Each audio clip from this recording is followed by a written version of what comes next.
أفضل الذكر لا إله إلا الله، وأفضل الدعاء الحمد لله. ويقول النبي صلى الله عليه وسلم: أفضل ما قلت أنا والنبيون من قبلي لا إله إلا الله وحده لا شريك له، له الملك وله الحمد وهو على كل شيء قدير. ومن فضل لا إله إلا الله أنها تعصم الدماء والأموال.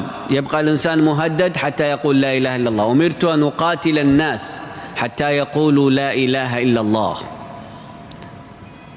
حتى يقولوا لا إله إلا الله ويقيموا الصلاة ويؤتوا الزكاة، فإذا فعلوا ذلك عصموا مني دماءهم. وكذلك حديث البطاقة، يؤتى يوم القيامة برجل له أمثال سجلات الذنوب أمثال جبال تهامة، وليس له من الحسنات إلا قليل، في كفة حسناته قليل، وسيئاته أمثال الجبال من السجلات، كلها سيئات، منكرات وذنوب وسيئات. فيقول الله له: عبدي أظلمتك ملائكتي؟ يقول: لا.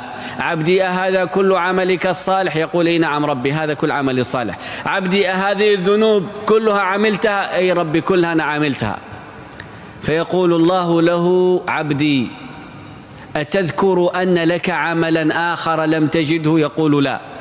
فيقول الله له: اليوم أوفيك أمانة